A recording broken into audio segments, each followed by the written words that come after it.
வணக்கம். தமிழ் சினிமா பல உச்ச நட்சத்திரங்களை சந்தித்திருக்கிறது. அந்த உச்ச நட்சத்திரங்களில் தவிர்க்க முடியாத நபர் என்று பார்க்கும் போனா நம்ம மோகன் சார் சொல்லலாம். பொதுவா வெற்றியில தவிர்க்க முடியாத இடத்துக்கு வருவதுதான் வெற்றின்னு சொல்லுவாங்க. அது மாதிரி தமிழ் சினிமாவில் தவிர்க்க முடியாத நபர்ன்னு பார்த்தா அது மோகன் சாருக்கு நிச்சயமாக ஒரு இடம் உண்டு. எண்ணற்ற வெள்ளி விழா படங்கள், 100 நாள் படங்கள், 500 நாட்கள் படங்கள், 375 நாள் படங்கள், இது மாதிரி பல விஷயங்கள் அவருடைய கேரியர் கிராஃப்ல இருக்கு. அதாவது பொதுவா ஒரு விஷயம் பெரியவங்க சொல்லுவாங்க, மெழுகுவர்த்தியின் தியாகத்தை விட தீக்குச்சியின் தியாகம் எந்த விதத்திலும் குறைந்தது அல்ல அப்படின்ற மாதிரி ஒரு விஷயம் சொல்லுவாங்க. அதுபோல் நம்மளுக்கு பல்வேறு பரிணாமங்களில் அவர் பயணித்திருக்கார். கதாநாயகனாக, வில்லனாக, எதிர்நாயகனாக, குணச்சித்திர பாடத்தில் காதலியை ஏமாற்றுபவராக, சொந்த மனைவியை கொல்ல துடிக்கும் 100வது நாள் படத்துல ஒரு கொடூரமான கணவனாக பல்வேறு பாத்திரங்களில் நடித்திருந்தாலும் பெண்கள் மத்தியிலும் அனைவரின் மத்தியிலும் இவர் நம்ம மோகன் சார் என்று இன்றும் அன்பால் அழைக்கப்பட்டு கொண்டிருக்கிறார். இந்த படத்துல ஹரா படத்துல அவரோட கேரக்டர் பாத்தீங்கன்னா ஒரு விஷயம் சொல்லலாம். நான் நல்லவன்னு சொல்ல மாட்டேன், நான் மிகவும் நல்லவன், மற்றவர்களும் அது போல் இருக்கும் வரை, என் சுண்டு விரலை மிதிக்கும் வரை நான் யாருடையும் கழுத்தையும் பிடிக்க மாட்டேன் இப்படின்ற ஒரு விஷயத்தை சாராம்சமாக கொண்டு தனக்கும் தன் குடும்பத்திற்கும் மனைவிக்கும் மகளுக்கும் ஒரு பிரச்சனை வந்ததுன்னா எந்த அளவுக்கு வெகுண்டு எழுதான்றதுதான் அந்த ஹராவோட சாராம்சம். அதனாலதான் இந்த ஹராவோட ப்ரொமோஷன்ல பாத்தீங்கன்னா மோகன் மோ கன்னு சொல்லி துப்பாக்கி ஏந்தி வருகிறார். வணக்கம் மோகன் சார். வணக்கம். ஒரு சிறிய இடைவெளிக்கு பிறகு மீண்டும் அதிரடியாக மோகன்னா வரீங்க. அப்படி இருக்கும்போது ஹராவை நீங்க தேர்ந்தெடுக்க என்ன காரணம்? இண்டஸ்ட்ரியில இருக்கிற நண்பர்களுக்கு எல்லாருக்கும் தெரியும், மீடியா பீப்புள் ஃப்ரெண்ட்ஸ்க்கும் தெரியும். நிறைய கதைகள் வரும், கேட்பேன். ஆனால் ப்ராஜெக்டில் ஒரு எக்ஸைட்டிங்காகவோ ரொம்ப இம்ப்ரெசிவாக இது பண்ணால் எனக்கு ரொம்ப நல்லா இருக்குங்கிற மாதிரி ப்ராஜெக்ட்கள் வரல.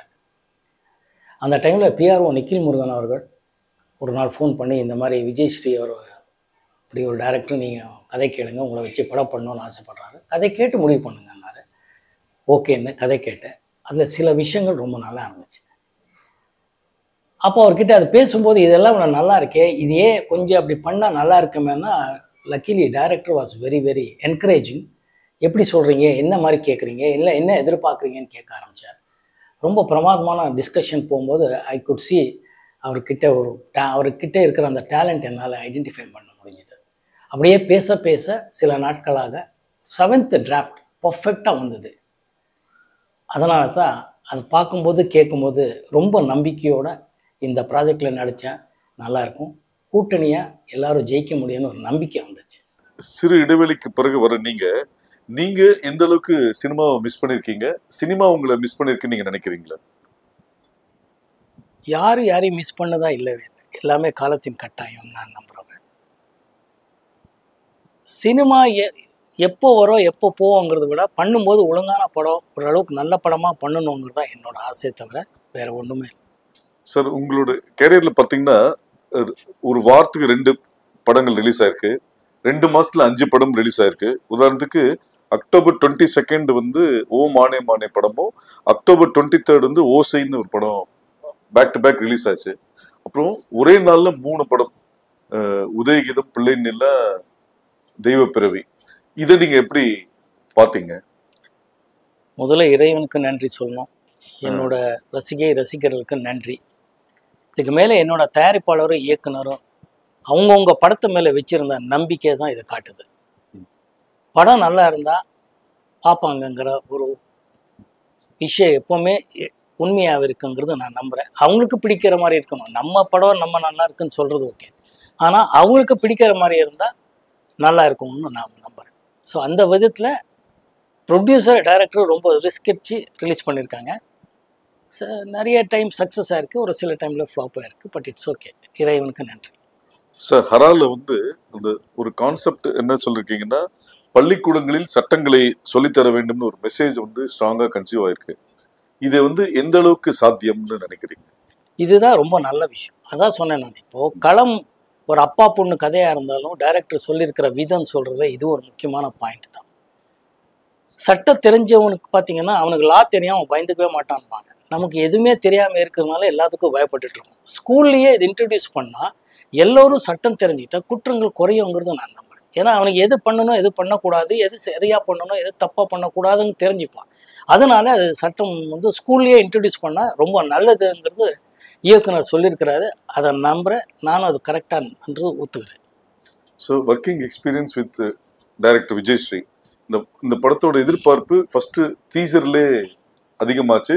அதில் உங்களுக்கு டைலாகே கிடையாது, விஷுவலாக தான் காமிச்சாங்க. இப்போ இந்த படம் முடிஞ்சிடுச்சு.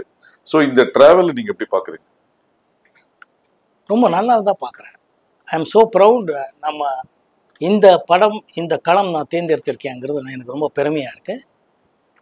இது எப்படியே டிஜிட்டல் விஷயங்கிறத கரெக்டாக அவர் யூஸ் பண்ணுறாருங்கிறதா பாலு மகேந்திரா சார் எப்போவுமே சொல்வார். ஒரு டைமில் நாடகங்களுக்கும் சினிமாவுக்கு இருக்கிற வித்தியாசம் என்னென்னா, நாடகம் வெறும் டைலாக் ஓரியன்டாக இருந்து பகிர்ந்து அதுவும் பெரிய லெவலில் ஹிட்டாக இருக்குது. அதுக்கப்புறம் ஃபிலிம்ஸ் வரும்போது விஷுவலி எப்படி சொல்கிறீங்க நீங்கங்கிறதா ரொம்ப முக்கியம். எத்தனையோ விஷயங்கள் டைலாகோடவும் கன்வின்ஸ் பண்ணலாம், வித்தவுட் டைலாகும் கன்வின்ஸ் பண்ணலாங்கிறது நிறைய படங்கள் உதாரணத்துக்கு சொல்லலாம். அந்த மாதிரி இயக்குனர் விஜயஸ்ரீ அவர்கள் இந்த படத்தை எப்படி விஷுவலாக கொடுக்க முடியுங்கிறத கொடுத்துருக்கிறார். அதுதான் எனக்கு ரொம்ப பிடிச்ச விஷயமா இருக்குது. அவர்கிட்ட பலமே அதுதான். இப்போ நீங்கள் 80s பாப்புலரான ஹீரோ, இப்போ இந்த 80s artist screen space share பண்ணணும்னா நீங்கள் யார் கூட பண்ணணும்னு நினைக்கிறீங்க? என்னோட தயாரிப்பாளரும் இயக்குனரும் யார் சொன்னாலும் நான் ஷேர் பண்ணிக்கிறேன். ஏன்னா எல்லாரும் என்னோட சக நடிகர்கள். ஸோ தொடர்ந்து எந்த மாதிரி கேரக்டர்ஸ் இருந்தால் பண்ணலான்னு நீங்கள் நினைக்கிறீங்க? உங்கள் மைண்டில் இருக்கு, உங்களை அப்ரோச் பண்ணணும்னு நினைக்கிற டைரக்டர்ஸ்க்கு வந்து அது ஹெல்ப்ஃபுல்லாக இன்ஸ்பயர் பண்ணணும். என்ன இன்ஸ்பயர் பண்ணணும், இன்ஸ்பயர் பண்ணால் நான் ஒத்துக்கிறேன். சார், இன்னைக்கு இருக்கிற சிச்சுவேஷன்ல ஒரு 2 படம் இல்லை 3 படம் ஜெயிச்சா அடுத்த இலக்கு சிஎம் தான் அப்படின்ற ஒரு மைண்ட் செட்டு பொதுவாகவே இருக்கு. அப்படி இருக்கும்போது பல வெளிவிழா படங்கள், பல 100 நாள் கொடுத்த மோகன் ஏன் சைலண்டா இருக்காரு? நீங்க தப்பான ஆள்கிட்ட இந்த கேள்வி கேட்குறீங்கிறது மட்டும் உறுதியா நான் சொல்ல முடியும். ஒரு ஹீரோவா நீங்க கற்றது என்ன, பெற்றது என்ன? எப்பவுமே மனிதனா இருக்கணுங்கிறது ஆசைப்பட்டா தான் எல்லாமே நிரந்தரம் நான் நினைக்கிறேன். பெற்றது மக்களோட ஆதரவும் அன்பும் இறைவனோட ஆசீர்வாதமும் எல்லாமே பெற்றிருக்கேன். இன்னைக்கு இருக்கிற ஹீரோஸ் வந்து நெகட்டிவ் ஷேட் பண்ணா ஆடியன்ஸ் ரொம்ப ரசிக்கிறாங்கன்ற மாதிரி ஒரு பரவலான ஒரு விஷயங்கள் இருக்கு. அது போல உங்களுக்கு அந்த எண்ணம் இருக்கா? நான் அந்த டைம்லேயே நெகட்டிவ் ஷேட்ஸ் படம் பண்ணியிருக்கேனே. அதனால கதைக்கு என்ன தேவையோ, இயக்குனர் என்ன ஃபீல் பண்ணுறாங்களோ அதில் இருக்கிறதா என்னோட எப்பவுமே உடன்பாடு. கூட்டணியாக ஜெயிக்கணுங்கிறது தான் என்னோட உடன்பாடு. ஸோ இன்ட்ரெஸ்டிங்காக சொல்லணும், ஆடியன்ஸை என்கேஜ் பண்ணணும், அவங்க எமோஷ்னலாக கனெக்ட் பண்ணணும். அது பண்ணால் படங்கள் ஜெயிக்குங்கிறது நான் நம்புகிறேன். எந்த மாதிரியான விஷயத்த மறக்கணும்னு நினைக்கிறீங்க? எல்லாமே மறக்கணும். மனுஷனுக்கு பெஸ்ட் கிஃப்டே மறக்கிறது தானே. எல்லாமே தலையில் இருந்தால் நிம்மதியாக இருக்க முடியுமா? தூக்கம்ங்கிறத இறைவன் அதுதானே கொடுத்துருக்கான் நமக்கு. அது அந்த எதுவுமே நிரந்தரம் இல்லையே. ஸோ அந்தந்த நேரத்துக்கு அதை என்ஜாய் பண்ணணும், அதை எக்ஸ்பீரியன்ஸ் பண்ணிட்டு போயிட்டுருக்கணும். எவ்ரி திங் இஸ் அன் எக்ஸ்பீரியன்ஸுங்கிறது தான் நான் நினைக்கிறேன். So every thing is. Sir, 80s காலகட்டத்தில் ரஜினி சார், கமல் சாருக்கே செம்ம டஃப் கொடுத்தீங்க. அவங்களுக்கு நீங்கள் போட்டியா அப்படின்னு ஒரு நியூஸ் பரவலாக வந்த போது அதை நீங்கள் எப்படி எடுத்துக்கிட்டீங்க? நீங்களே சொல்லிட்டீங்களே, அது ஒரு நியூஸ்ன்னுட்டு. நம்ம யாருக்கு எப்பவுமே போட்டியே கிடையாது. நான் இண்டஸ்ட்ரிக்கு வரும்போது ரஜினி சார் மிகப்பெரிய சூப்பர் ஸ்டார், கமல் சார் அப்போவே ஒரு உலக நாயகன். நான் அவரோட படங்களில் காலேஜ் தான் நாங்கள் எல்லாம் பெங்களூரில் போய் பார்த்துருக்கோம். 3 முடிச்சு ஆகட்டும், சொம்ம கிருதி சொல்ல கிருதின்னு ஒரு நம்ம கமல் சார் டியூல் ரோல் பண்ணியிருப்பார். அது தமிழில் கூட அப்புறமா டப்பா இங்கே இருநிலவர்கள் வந்துச்சு. முள்ளு மலரும் ஆகட்டும், நிறைய படங்கள் காலேஜ்லேயே அவர் படங்கள் பார்த்து வளர்ந்தவங்க. நாங்கள் வந்து சினிமா நடிகனாக ஆசீர்வாதம் இருக்குது, மக்கள் ஆதரவு கிடச்சிது, நல்ல படங்கள் பண்ணுறதுக்கு வாய்ப்பு கிடச்சிது, வெற்றி அடைஞ்சது. தவிர நம்ம யாருக்கும் யாருமே போட்டியே கிடையாதுங்க. அவங்கவுங்க ஸ்பேஸ் இருக்கும், அதிலே அவங்கவுங்க எவ்வளோ சாதனை பண்ண முடியுமாங்கிறது மட்டும். தவிர ரஜினி சார், கமல் சார் என்றைக்குமே ரஜினி சார், கமல் சார் தான். நம்ம யாருக்கும் அப்போ இல்லை, எப்பவுமே யாரும் போட்டி இல்லை. Sir, Balu Mahendra sir first frame வைக்கும்போது வியூ ஃபைண்டரில் உங்களை பார்த்துட்டு mark my words, this boy will be rock அப்படின்ற மாதிரி சொன்னதா அந்த படத்தில் ஒர்க் பண்ண ஒரு டெக்னீஷியன் சொன்னார். அது நீங்கள் கேட்கும் போது அது எந்த அளவுக்கு நம்பினீங்க? எனக்கு எல்லாமே புதுசாக இருக்க தவிர நான் நம்பி, ஏன்னா I never thought that I be an actor. In fact இன்னைக்கு ஒரு உண்மையை சொல்கிறேன். கோகிலா படத்தில் நான் சிண்டிகேட் பேங்க் எம்ப்ளாய். நான் அதுக்கு முன்னாடி சிண்டிகேட் பேங்க்கில் எல்லாம் போய் ரிட்டன் டெஸ்ட் எல்லாம் பண்ணி பாஸ் பண்ணியிருந்தேன். அதுக்கப்புறம் இந்த படம் வந்துச்சு, ஆஃபர் வந்தது, நான் நடிச்சிட்டேன், படமும் ஹிட் ஆகிடுச்சு. ஆனால் அதுக்கப்புறம் எனக்கு வேலைக்கு ஆஃபர் வந்துச்சு. அப்போ ஒரு 2-3 படம் கமிட் ஆயிருந்தேன். நேராக போய் அங்கே பேங்க்கில் போய் ரிக்வெஸ்ட் பண்ணேன், sir I don't know sir, somehow I become an actor but I want to work in the bank, that's why பண்ணேன். நீங்கள் லாஸ் ஆஃப் பேல எனக்கு லீவ் கொடுக்குறதா இருந்தால் அந்த இருக்கிற 2-3 படங்களை முடிச்சிட்டேன் sir, but I would like to work in this பேங்க்னு சொன்னேன். They were very kind enough, God was very kind. அவர் லாஸ் ஆஃப் பேல கொடுத்தாரு. பட் அது கண்டினியூஸாக லாஸ் ஆஃப் பேலே போய் வேலை ரிசைன் பண்ண வேண்டிய ஒரு சூழ்நிலை வந்தேன். ஸோ ஐ நெவர் தாட் நான் வந்து I will become an actor, I want to become an ஆக்டருங்கிறதெல்லாம் இல்லை. வந்த அவகாசத்தை, ஆப்பர்ச்சுனிட்டியை எப்படி யூஸ் பண்ணலாங்கிறது with God's grace I could do it. அவ்வளோதான் சார். ஃபஸ்ட்டு ஃபிலிமில் கமல் சாரோட screen space. So Kamal sir நீங்கள் சொன்னீங்க ஆல்ரெடி அவர் பெரிய ஆர்டிஸ்ட் அப்படின் போது, நீங்கள் ஒரு காலகட்டத்தில் 20 மணி நேரம் மேலே ஒர்க் பண்ணியிருக்கீங்க. மோகன் சாரால் ஷூட்டிங் லேட்டு, படம் ரிலீஸ் தள்ளி போச்சுன்ற எந்த பிரச்சனையுமே இல்லை. அதுக்கு ஒரு காரணம் வந்து கமல் சார் வந்து அந்த கால் ஷீட் இப்படி பண்ணணும்னு மாதிரி சொல்லி கொடுத்ததா ஒரு தகவல் இருக்கு. பிளஸ் கமல் சார் முதல் முறையா வெளி நடிகர்ன்ற போது உங்களுக்கு தான் ஒரு பாட்டு பாடியிருக்காரு. இந்த 3 இன்சிடென்ட்ஸ் நீங்க எப்படி பாக்குறீங்க? இது ஒரு நிகழ்ச்சி என்னன்னு தெரியல. ஏன்னா பாலுமகேந்திரா சார் கோகிலா படம் ஃபர்ஸ்ட் ஸ்கெட்யூல் கூப்பிட்டாங்க, 3-4 நாள் நடித்தேன். அதுக்கப்புறம் வந்து நான் என்னோட ட்ராமா ஃப்ரெண்ட்ஸ் ட்ரூப்பில் இருக்கும்போது அந்த ட்ராமா ஃப்ரெண்ட்ஸு கேங்கே ஒரு சினிமா எடுக்கிறாங்க. எப்படி நீ நடிகர் ஆகிட்டியா வாடான்னாங்க. நானும் போயிட்டேன். காராப்பூர் ஃபாரஸ்ட்டு மைசூர்லேருந்து உள்ளே ஒரு கொஞ்சம் டிஸ்டன்ஸில் இருக்கிற ஃபாரஸ்ட் ஏரியா ஷூட்டிங்கில் இருக்கேன். நமக்கு தெரியவே தெரியாது. இங்கே பார்த்தா பாலுமகேந்திரா சார் கோகிலாவுக்கு 2வது ஸ்கெட்யூல் பெங்களூர் வந்திருக்கிறாரு. லெஜெண்டரி கமல் சார், ஷோபா, ரோஜா ரமணி இவங்களெல்லாம் நடிச்சிட்ருக்காங்க. என்ன கேட்டிருக்காங்க. வீட்டுக்கு அப்போல்லாம் லேண்ட்லைன் ஃபோன் பண்ணி கேட்டிருக்காங்க. எங்கள் அப்பா வழக்கம் போல் அவன் இங்கேயும் ஏதோ ஷூட்டிங் போனானேன்னு இவங்க டென்ஷன் ஆகிட்டாங்க. எந்த ஷூட்டிங் போகிறா, இப்போ இது நம்ம படம் அனும்போது அப்போவே கமல் சார் வந்து ரொம்ப பிஸியான ஆக்டர். அவங்க ஷூட்டிங்னால 400-500 பேர் மேலே வந்துடுவாங்க. அங்கெல்லாம் கப்பன் பார்க்லலாம் பார்த்து நம்மளே ரசிச்சுக்கோம், மகிழ்ந்து பார்த்துருக்கோம். ஸோ அவரோட டேட் அவ்வளோ இம்பார்ட்டண்ட்டு, நமக்கு தெரியாது. நாம் வந்து காராப்பூர் ஃபாரஸ்ட்டில் ஃப்ரெண்ட்ஸோட படம் ஷூட்டிங்கில் இருக்கேன். அப்புறமா ஒரு டெலிகிராம் எல்லாம் கொடுத்து, அப்போது டெலிகிராம் கொடுத்து என்னை வர வச்சாங்க. 3 நாள் ஆயிடுச்சு. அதுக்குள்ளே அன்றைக்கி ஈவினிங்கு கமல் சார் வந்து 3-4 நாள் ஆயிடுச்சின்னு நினைக்கிறேன். கமல் சார் வந்து சென்னைக்கு திருப்பி வரணும். அன்றைக்கி ஈவினிங் போகிற பாலுமகேந்திரா சார் ரொம்ப கோவத்தில் இருந்தார். அசோசியேட் டைரக்டர், ஏன் இங்கே இப்படி பண்ணிட்டீங்க அப்படி இப்படின்னாரு. எனக்கு என்ன தெரியும், I don't know sir what is திஸ்ன்ற. இல்லையா எப்படியானா அது ரொம்ப கஷ்டமான விஷயம். அத்தனை பேர் இருக்கிறாங்க, என்னோடய பொசிஷன்ஸ் எடுக்காமல் விட்டுருக்காங்க. பட் என்னோடய காம்பினேஷன்ஸ் பிகாஸ் நான் இல்லை. ஏன்னா நான் ரொம்ப இல்லை சார், அந்த அந்த டேரக்டர் இன்னொரு டேரக்டர் பேர் சொல்லி அவர் கூப்பிட்டார் சார், நான் அங்கே போயிட்டேன் சார். என்ன எப்படிடா நீ போகலான்றார்.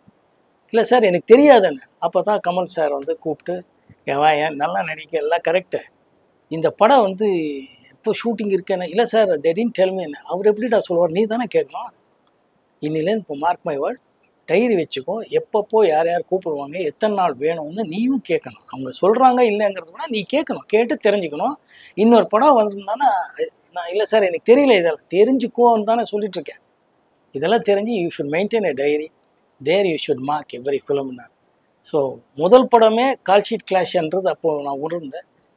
அதுக்கப்புறம் எந்த படத்துக்கும் நான் கால்ஷீட் கிளாஷ் பண்ணதே இல்லை. என்னால் ஒரு மணி நேரமும் 1/2 மணி நேரமும் லேட் ஆனதே இல்லை. அது ரொம்ப முக்கியமான காரணம். கமல் சார் அன்றைக்கி சொன்னது, நான் பழகினா நான் வளர்ந்த அந்த ட்ராமா ட்ரூப் ஒரு பெனகான்ட்டு இருக்குது. அது வந்து பிவி காரந்தன் சொல்லி ஒரு எக்ஸ்ட்ராடினரி மனிதர், extraordinary legendary director, music director, எல்லாமே அவர் ஹிந்துஸ்தானின் மியூசிக் எல்லாம் அவரோட ட்ராமாஸ் எல்லாம் அவ்வளோ பெரிய இன்டர்நேஷ்னல் பாப்புலர். அங்கே என்னன்னா எல்லாரும் இப்போது இந்த கூத்துப்பற்ற என்ன சொல்லுவோம், அப்போவே எல்லாரும் எல்லா வேலை பார்க்கணும், யாராலையும் எதுவுமே லேட் ஆகக்கூடாது, வரக்கூடாதுங்கிறது ஒன்று. அந்த ஸ்கூல்லையே வளர்ந்ததுனால அதெல்லாம் ஹெல்ப் ஆனதுனால இது வரைக்கும் அது மெயின்டைன் பண்ணிட்டு இருக்கேன். சுகாஸ்ரீ மேடம் ஒரு வாட்டி சொல்லும் போது நீங்கள் ரொம்ப சேட்டைக்காரர், நாட்டி பாய்னு சொல்லியிருக்காங்க. அப்படியா சார்? இல்லை நீங்கள் அவங்ககிட்ட தான் கேட்கணும். நான் என் நாட்டி பாயா இல்லை, நான் இப்படி சொல்ல முடியும், எனக்கு புரியல. சார் சினிமாவில் வெற்றி தோல்வியை நீங்கள் எப்படி பார்க்குறீங்க? இட்ஸ் அன் எக்ஸ்பீரியன்ஸ், அவ்வளோதான். டெஃபினட்டாக வெற்றி தோல்வி மைண்டுக்கு எதுவுமே எடுத்துக்க மாட்டோம். படம் ஹிட் ஆனாலும் தேங்க் காட், படம் ஃப்ளாப் ஆனால் என்ன பண்ணணும், அடுத்தது எப்படி மிஸ் ஆச்சு, அதுக்கு என்ன கரெக்ட் பண்ணணுங்கிறது போனால் தான் நம்ம அதுலேருந்து வெளியே வர முடியும். பிகாஸ் அதர்வைஸ் எல்லோரும் அந்த டிப்ரெஷனுக்கு போயிடுவோம், இல்லைன்னா அந்த ஒரு டாப் எண்டுக்கு போய் நின்றுடுவோம். அது ரெண்டுமே எனக்கு இல்லை சார். இப்போ இந்த பார்ட் 1 பார்ட் 2 சீசன் இருக்குது. ஸோ மோகன் சாரோட படங்கள் பார்ட் 2 பண்ணணும்னா நீங்கள் எந்த படத்தை சொல்லுவீங்க? தயாரிப்பாளர் வந்து யாராவது இருக்கிறதா தான் சொல்லுங்க, நிறைய கதைகள் பேசலாம், நிறைய படங்கள் இருக்கு. ஆரம்ப கட்டத்துல கோகிலா, மூடு பண்ணி இது மாதிரில ஒரு சின்ன சின்ன விஷயங்கள், விதியில நெகட்டிவ் ஆன விஷயங்கள், எல்லா டைப் கேரக்டர்ஸும் இதுதான் பண்ணுவேன்னு இல்லாம பல்வேறு விஷயங்கள் பண்ணியிருக்கும் போது எதிர்நாயகனாகவும் 100வது நாள்ல பண்ணியிருக்கீங்க. இப்போ கோட்ல வந்து நீங்க எதிர்நாயகனாக நடிப்பதாக கூறப்படுகிறது, ஊடகங்கள் சொல்லப்படுகிறது. இந்த படத்தை செலக்ட் பண்றதுக்கு என்ன ரீசன்? இந்த படம் முடிஞ்சது ஏஜிஎஸ் பர்மிஷனோட, வெங்கட் பிரபு அவர்களோட பர்மிஷனோட இந்த படத்தை பத்தி டீட்டெயிலா உங்களோடவே நான் பேச தயாரா இருக்கேன். இப்போ அந்த படத்தை பத்தி பேசக்கூடாது, அதனால பேச விரும்பல. பாலுமகேந்திரா சார் உங்க லைஃப்ல ஒரு முக்கியமான ஒரு அவர் as a சினிமாட்டோகிராஃபரா உங்களுக்கு ரொம்ப பிடிக்குமா, டைரக்டர் ரொம்ப பிடிக்கும்? டைரக்டர் என்னோட குருநாதருங்கிற ரீதியில் அவர் மேலே ரொம்ப மரியாதையும் பக்தியும் இருக்குது. அவர் டைரக்டர், ஏன்னா அவர் தான் ஃபிலிம் மேக்கர். பார்த்தீங்கன்னா இப்போ சொல்கிற விஷயம் அவர் அப்போவே பண்ணிட்டு இருந்தார். அவர் எக்ஸாக்டாக பார்த்தீங்கன்னா எடிட்டிங், மியூசிக் நாலேஜ் ஆகட்டும், ஃபோட்டோகிராஃபி ஆகட்டும், டைரக்ஷன், கதை, திரைக்கதை, வசனம் எல்லாம் பண்ணியிருக்கிறார். நான் அவரை பார்க்கும்போதே ஒரு டைரக்டர். அதனால் எனக்கு டைரக்டராக தான் பிடிக்கும், ஃபிலிம் மேக்கராக பிடிக்கும். டைரக்டருங்கிறத விட is a extraordinary filmmaker. Sir second படத்துலேயே நேஷனல் அவார்ட், தொடர்ந்து ஃபிலிம்ஃபேர் அவார்ட், வெற்றி நாயகன், அந்த விருதுகள் குவியும் போது உங்க மனநிலை எப்படி இருந்தது? நான் உங்களுக்கு போர் அடிக்கும், பட் அதான் உண்மை. தேங்க் காட் தான் சொல்லணும், வேற என்ன சொல்ல முடியும்? அடுத்த கட்டத்துக்கு போனோம், தேங்க் காட் தவிர வேற எதுவுமே நினைக்கல. நல்ல கூட்டணியில என்ன சேர்த்து வச்சுட்டு இருந்தாருங்கிறது தான் இறைவனுக்கு நன்றி சொல்ல. சார் இப்போ மோகன் சாரை வந்து இந்த லவ் பண்றவங்க, லவ் பண்ணலான்னு இருக்கிறவங்க, லவ்ல ஃபெயிலியர் ஆனவங்க, இவங்க எல்லாம் வந்து மோகன் சார் வந்து ஒரு டிக்ஷனரியா பாக்குறாங்க. ஏன்னா லவ் பண்றதுக்கும் பாட்டு கொடுத்துருக்கீங்க, லவ் பிரேக்கப்புக்கும் பாட்டு கொடுத்துருக்கீங்க. ஸோ நீங்க வந்து ஒரு பல பெண்களின் நாயகன் அப்படின்ற மாதிரியும் சொல்றாங்க. ஒரு அந்த பீரியட்ல வந்து ஜெமினி கணேசன் சார் காதல் மன்னன் அப்படின்ற போது உங்களுக்கு அதையும் மீறி காதல் சக்கரவர்த்தி அப்படின்றலாம் கூட நிறைய இருக்கு. நிறைய பெண்கள் மட்டும் இல்லாம பெண்களின் அம்மாக்களுமே உங்களுக்கு நிறைய பேர் பிடிக்கிற மாதிரியான ஆட்களா இருந்திருக்கீங்க. இது நீங்க எப்படி பாக்குறீங்க? நீங்க எங்கே வரீங்கன்னு தெரியுது. இது வந்து நான் எப்பவுமே இயக்குனர் தான் பார்க்குறேன். ஏன்னா இயக்குனர் என்ன சொல்றாரோ அதை செய்யறது தான் நான். அதனால இயக்குனர் நல்லா என்னை வந்து என்னோட டேலண்ட்டை எப்படி யூஸ் பண்ணணும்னு தெரிஞ்சு கரெக்டாக ஒரு ப்ரொஜெக்ட் பண்ணாங்கங்கிறதும், அந்த காலத்துக்கு வேண்டிய கதை, திரைக்கதை புதுசாக பண்ணுறாங்க அந்த பசில இருக்கிற இயக்குனர்கள் பண்ணுறத நான் நடிச்சதுனால அந்த இமேஜ் வந்ததுக்கு ஒரு காரணம். சார் உங்க கேரியர்ல பயணங்கள் முடிவதில்லை, சரணாலயம், முன்னே நான் சந்தித்தேன், உதயகீதம், இதே கோயில், இந்த 5 படத்துல தான் நீங்க வந்து மைக் வச்சு பாடிருக்கீங்க.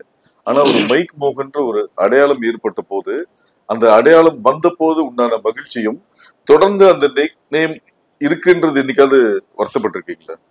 இல்ல, அது என்னன்னா அதுக்கு வந்த அந்த ஒரு பேர் வர்றதுக்கு காரணம் என்னோட படங்கள்ல பாடல்கள் இருந்துச்சுங்கிறது. நல்ல பாடல்கள் அந்தந்த காலத்தின் கட்டாயம் மாதிரி டைரக்டர்கள், மியூசிக் டைரக்டர்கள் எல்லாம் சேர்ந்து கொடுத்துருக்கிறாருங்கிறது தான்.